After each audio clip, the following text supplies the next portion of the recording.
28 November of 2007, I was unceremoniously raided by the FBI, and life was forever changed at that point. So I might give pause for right now if you want to ask me anything just as a transition, but that really became the point at which, under Bush, a number of people had been investigated. They were desperate to find the leakers. As it turned out, the leakers, quote unquote, to the New York Times article. That was their focus, to the New York Times reporters. But I had gone to a reporter who was doing national security articles for the Baltimore Sun and had been writing a series of articles going back into 2005.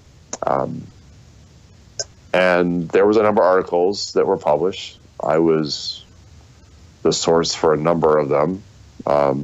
As they made their way out onto the pages of the Baltimore Sun. And so the government certainly was hell-bent, is the only way to say it.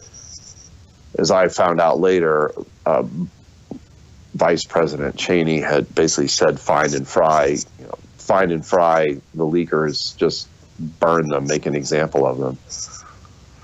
This is how high, I mean, this program, the surveillance regime, was called the President Surveillance Program when it went into effect formally in October of 2001, early October.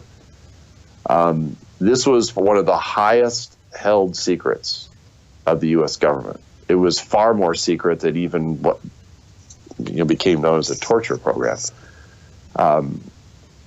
But these are all, this is all done under the Bush administration. This all got carried forward in terms of the criminal leak investigation, and a lot of people thought Obama would drop it. So I was not prosecuted.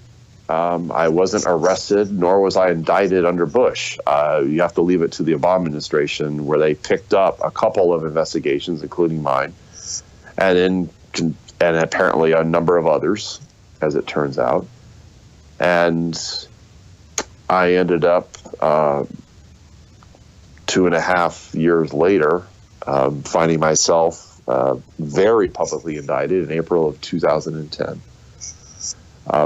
under the Espionage Act. I was the first whistleblower since Ellsberg, only the fourth American in U.S. history charged espionage for non-spy activities.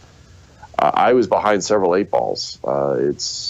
Life was already quite desperate for me. I was declared indigent by the court. I was appointed public defenders, and for the next 14 months, I had to put every ounce of energy into keeping my freedoms. I mean, I didn't keep the government from taking them away. The chief prosecutor, the original chief prosecutor, had actually threatened me with spending the rest of my life in prison if I didn't cooperate. And I ultimately, again, back to April 2010, I was indicted and I was facing 35 years in prison. Not a pleasant place to be in. And I was a signature case. They wanted to make an example of me.